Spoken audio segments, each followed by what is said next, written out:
Hello everyone. तो आज हम आप लोग के लिए मैथ का क्वेश्चंस करवाने वाला हूं जो कि नेवी एमआर और एयरफोर्स वाई ग्रुप के लिए हैं। ठीक है। तो मैं आप लोग को जितने भी क्वेश्चंस करवाए हैं उसको आप लोग एक बार रिवाइज कर लीजिएगा, जितने भी मैंने आपको मैथ का करवा दिए हैं। और आज मैंने आपको जो मैथ का दे रहा हूँ ये सब लोग के लिए, नेवी एमआर और एयरफोर्स वाई ग्रुप के लिए। ठीक है। तो आपको मैं जितने भी क्वेश्चंस करवा रहा हूँ बार बार बोल रहा हूँ कि आपको जितने भी करवाए हूँ उसको आप लोग एक बार रिवाइज कर लीजिए, क्योंकि उसी टाइप के क्वेश्चंस पूछे जाएंगे नेवी एमआर और वाई ग्रुप में। ठीक है। तो चलिए अपना टॉपिक को शुरू करते हैं। तो देखिए यहाँ पे आपका सबसे पहला क्वेश्चन में है कि मोहन 5 पारियों में 10, 20, 30, 40 और 50 रन बनाता है। उसे अपना औसत 40 तक बढ़ाने के लिए अगली पारी में कितने रन बनाने होंगे। ठीक है। ये बहुत ही मोस्ट इंपॉर्टेंट क्वेश्चन है और वाई ग्रुप में ऐसे क्वेश्चन पूछे जाते हैं और नेवी एमआर में। तो देखिए ये क्वेश्चन बहुत ही आसान है और बहुत ही सिंपल तरीके से मैंने इसको बना दिया हूँ। तो देखिए यहाँ पे मैंने सिंपली से क्या कर दिया हूँ कि 6 पारियों का कुल रन मैंने निकाल दिया। 6 × 40 240 आ गया। तो 6 कहाँ से आया, तो यहाँ पे देखिए पारी आपका 1 हो गया, 1 और ये आपका 2 और ये 3 और 4 ये 5, 5 पारी हो गया ना। तो 5 पारी तो हो गया। अब बोल रहा है कि छठा पारी में वो कितना रन बनाएंगे ये पूछ रहा है ना। तो यहाँ से मैंने लिया 6 पारियों का कुल रन 6 × 40 मैंने लिख दिया। तो यहाँ पे आ गया 240। इतना तो सबको समझ में आ गया। उसके बाद तब छठे पारी का रन मैंने यहाँ पे कर दिया कि 240 आपका आ गया। 6 × 40 किया तो 240। और ये जितना भी पारियाँ यहाँ पे खेले हैं उन्होंने, जितना भी, तो आपका यहाँ पे 5 पारी है ना। तो 5 पारी को मैंने यहाँ पे तीनों का, यहाँ पे पाँचों का ऐड कर दिया तो मेरा आ गया 150। तो 240 में से मैंने घटा दिया तो आ गया मेरा 90। तो ये तो आपको बिल्कुल आसानी से समझ में आ गया होगा। और इससे एक और आपको सिंपल एकदम बता दे रहे हैं जो कि मुजबानी। देखिए यहाँ पे 10, 20, 30, 40 और 50 है ना। इसमें डिफरेंस कितना का हो रहा है, सब में 10-10 का हो रहा है ना। आप लोग देख लीजिए, सब में 10-10 का हो रहा होगा बिल्कुल। तो यह मेरा कितना हुआ, 40 हुआ नहीं है आपका। ये टोटल मतलब कि आपका जो डिफरेंस है पाँचों में, तो 40 10-10 का होगा। तो इसको हम चारों को ऐड करेंगे तो मेरा 40 आ गया। और 40 अब प्लस मेरा ये कितना है, तो ये है 50। 5 4 9, तो मेरा आ गया 90। अगर इस प्रकार के क्वेश्चंस मिले तो बस आपको सिंपली से ये ट्रिक लगा देना है और बिल्कुल आसानी से बन जाएंगे। मात्र ये 2 से 4 सेकंड, बिल्कुल इतना तो सबको आएगा भाई। इतना जो नहीं करेंगे तब तो मतलब कि इतना शॉर्ट बता रहे हैं, अब इतना नहीं समझ में आएगा तब तो मतलब कि प्रॉब्लम है। उसके बाद क्वेश्चन 2 है कि मनीष तथा किसले की वर्तमान आयु का अनुपात 5:4 है तथा उनकी आयु का योग 54 वर्ष है। तो किसले की वर्तमान आयु क्या होगा। तो देखिए यहाँ पे आपका एज से रिलेटेड ये क्वेश्चन है। तो मैंने यहाँ पे सिंपली से माना कि मनीष का आयु 5x और किसला की आयु 4x। तो ये मैंने मान लिया। तो अब मैंने यहाँ पे लिख दिया कि 5x + 4x = 54। तो यहाँ पे आपको बताया जा रहा है कि मनीष तथा किसले की वर्तमान आयु का अनुपात है ना। तो अनुपात कितना है भाई, तो 5:4। उनकी आयु का योग 54 है, तो मतलब कि दोनों का योग, योग का मतलब प्लस। ठीक है। तो 5x + 4x = 54। 54 आने के बाद यहाँ पे मैंने सिंपली से कर दिया कि इसको मैं जोड़ दिया, 5 4 9 x आ गया। 9x = 54। यहाँ पे मैंने सिंपली से काट दिया था, 6 × 4 = 9 × 6 = 54। तो x बराबर मेरा 6 आ गया। अब यहाँ पूछा जा रहा है ना क्वेश्चंस में तो यही ना पूछा जा रहा है कि किसलय की वर्तमान आयु क्या होगा। तो यहाँ पे मैंने लिखा किसलय की आयु 4x माने है ना। यहाँ पे किसलय का आयु ये 4x है ना, आप लोग देख सकते हैं। तो 4x में मैंने मान पुटअप कर दिया x का, तो x का मैंने मान पुटअप किया तो 6 × 4 = 24 ईयर्स यहाँ पे फाइंड हो गया। उसके बाद में क्वेश्चन नंबर 3। तो थर्ड भी मोस्ट इंपॉर्टेंट है। तो यदि a के 5% का मान 10 है तो a का मान क्या होगा।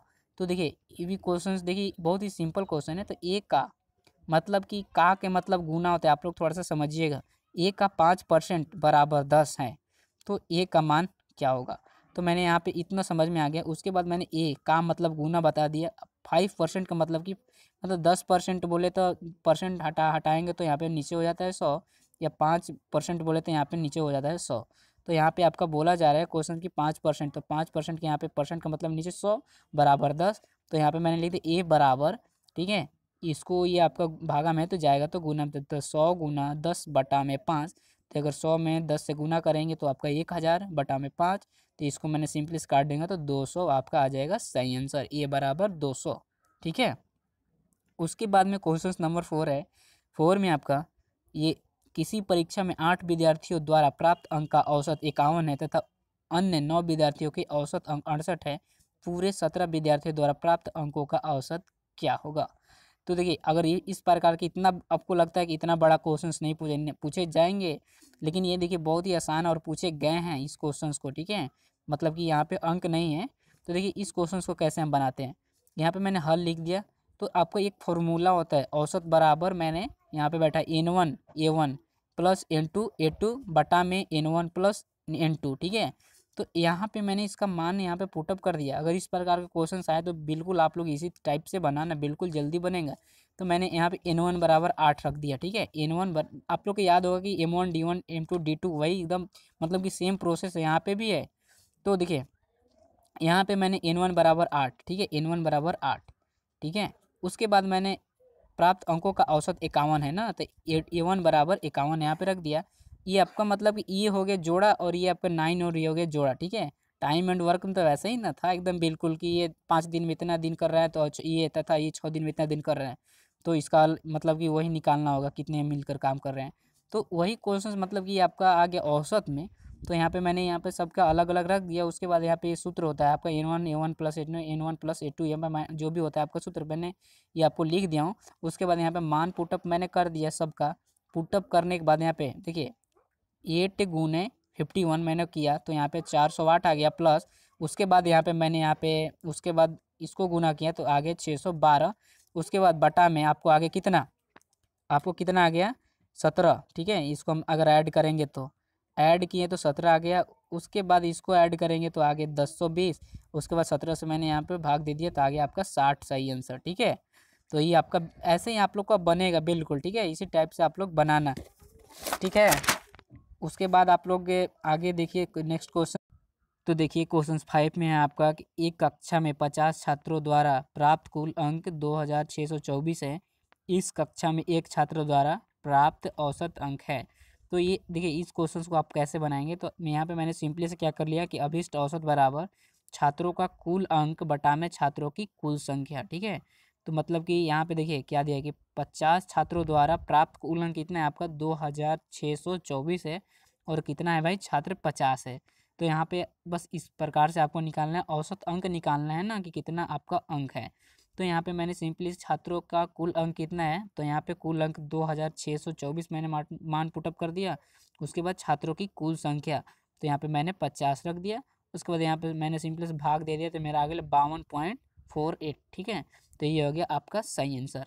देखिए क्वेश्चन तो अगर देखते हैं तो सब लोग बोलेंगे ये बन जाएगा, लेकिन जब एग्ज़ाम में होता है ना कि ये आपको याद ही नहीं रहेगा कि आप कैसे बनाएंगे, इतना दिमाग वहाँ पे नहीं लगेगा, सोचने में बस टाइम निकल जाएगा। और यहाँ पे सब लोग ऐसा ये सब लोग कहते हैं कि हम बना लेंगे बन तो सब लोग के हम मुझे भी मालूम है कि सब लोग को ये समझ में आ गया हो कि बिल्कुल ही आसान है, ठीक है। लेकिन आसान क्या है ना, इसमें आप थोड़ा सा समझिए इस क्वेश्चन को, और इसी टाइप के आ गए तो आप बिल्कुल इसी टाइप से बना देना, ठीक है। क्वेश्चन नेक्स्ट में आपका कि 10 12 16 20 पी है, पी और 26 का औसत 17 है, तो पी का मान ज्ञात कीजिए। तो यहाँ पे इनका इतना का औसत आपका दिया गया है 17, ठीक है।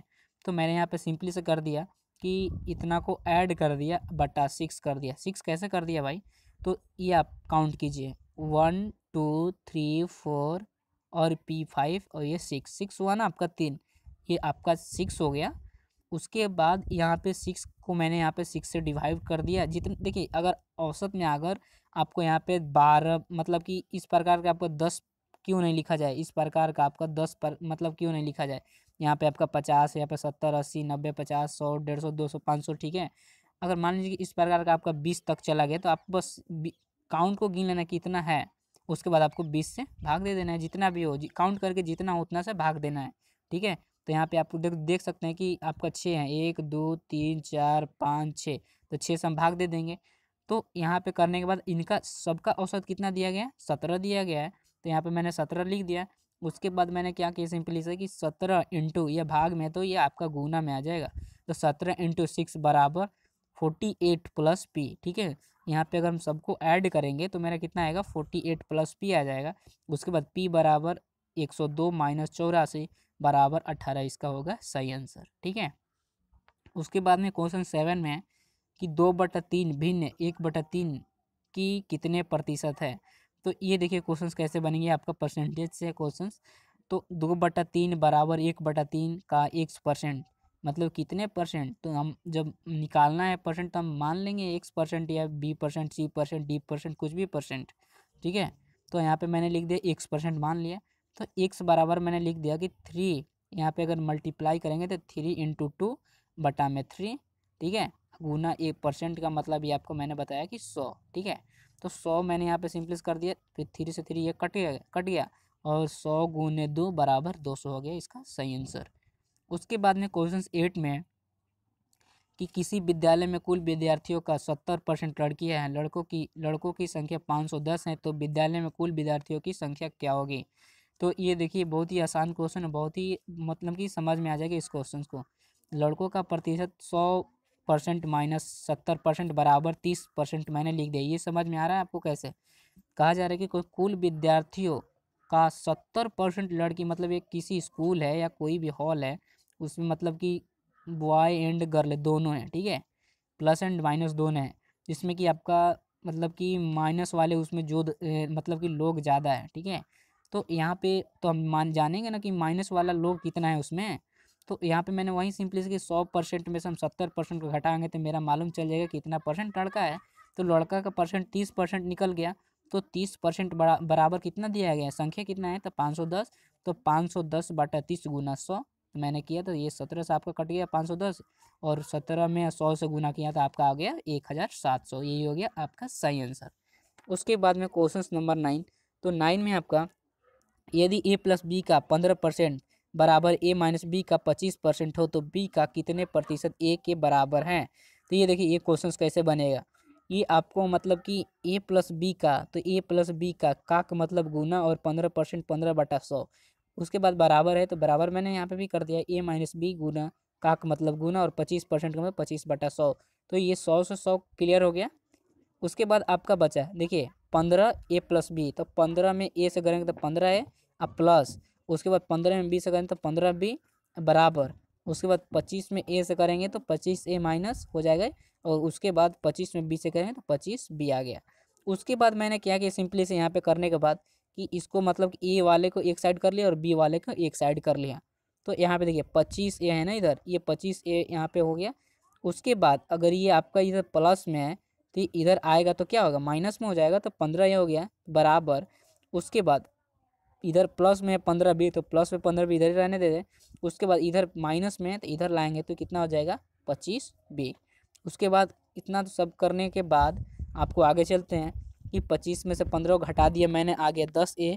उसके बाद 15 प्लस प्लस 25B, तो इसको ऐड किया तो 40 आ गया। तो यहाँ पर से मैंने काट दिया 10 चौके 40 4, तो कितना आ गया ए बराबर 4B आ गया। तो B का 400% बराबर 4B बराबर A, ठीक है। अगर आप लोग को एग्जाम में इतना भी ये ऑप्शन नहीं रहेगा, ठीक है, आप लोग मैं इसको समझाने के लिए लिख दिया हूँ आपको इस प्रकार का A बराबर 4B, या आपको इसको समझ में आ रहा है तो आप इसको मतलब कि समझ सकते हैं, ऐसा कोई बात नहीं है। तो आपको जो भी ऑप्शन आएंगे एग्जाम में इतना ही रहेगा। और देखिए यहाँ पे यही पूछा जा रहा है कि बी का कितने प्रतिशत ए के बराबर है। तो बी का 400% बराबर 4B बराबर ए है, ठीक है। उसके बाद में क्वेश्चन नंबर 10 लास्ट क्वेश्चन, ये आपका टाइम एंड वर्क से। तो राज और राम मिलकर किसी कार्य को 10 दिन में पूरा करते हैं। राज अकेले उस कार्य को 12 दिन में कर सकता है, तो राम अकेला उस काम को कितने दिन में पूरा करेगा। तो देखिए यहाँ पे ये अगर इसको हम सूत्र पे बनाते हैं तो थोड़ा सा लंबा जाएगा ये, अगर हम इसको शॉर्टली बनाएंगे तो थोड़ा सा बहुत ही छोटा में बन जाएगा क्वेश्चंस। तो मैंने मान लिया इसको 12 के एक्स मान लिया, और वाई को इसमें जो भी अगर बड़े रहे, जो अंक बड़े रहे उसको एक्स मानना है, ये दिमाग में रखना है। जो बड़े रहे उसको एक्स मानना है, जो बड़े हुए उसको एक्स मानना है, मैं आपको बार बार बोल रहा हूँ। तो मैंने जो इसमें बड़ा है उसको मैंने एक्स मान लिया, और जो वाई है यहाँ पे मैंने 10 मान लिया, ठीक है। उसके बाद मैंने यहाँ पे पूछा था कि राम, ठीक है, राम है ना, राम अकेला उस काम को कितने दिन में पूरा करेगा। तो राम अकेला समय लेगा, तो वही काम कितना दिन में लेगा या करेगा। तो यहाँ पे मैंने सिंपली कर दिया कि एक्स गुना वाई बटा में एक्स माइनस वाई। तो एक्स का मान कितना है भाई आपका 12 × 10, ठीक है। उसके बाद अब मैं आपका एक्स माइनस वाई, तो एक्स का मान 12 और वाई का मान 10। तो यहाँ पे मैंने 12 में 10 से तो 120 बटा में आपका, और 12 में 10 से कटाएंगे तो 2, और यहाँ पे काटेंगे तो मेरा आ गया 60 सही आंसर, ठीक है। तो ये आ गया आपका 60 दिन। तो यही कुछ क्वेश्चन 10 आप लोग को करवाना था, और आप लोग को सोचना नहीं है, इसमें आपको एम आर हो या वाई ग्रुप वाले इनको अच्छे से करेंगे। तो अभी मैं आपको कुछ देर बाद में, मतलब कि 4 बजे करीब में आपको जीके का जाएगा या साइंस का, मतलब कि साइंस एंड जीके आपको दोनों जाएगा आज, ठीक है। मतलब कि 8 बजे के करीब करीब आपका दोनों आज का आपको चला जाएगा आपके पास। तो बस यही कुछ बताना था। तो अगर आप लोग को वीडियो पसंद आए तो प्लीज़ लाइक शेयर कमेंट जरूर करें, और आप लोग दोस्तों को भी बता देना कि ये इस चैनल पे आप लोग की मतलब कि एग्जाम चल रही है प्रिपरेशन, तो आप लोग भी चलिए और जुड़िए। ठीक है। तो मिलता हूँ अगले वीडियो में। धन्यवाद।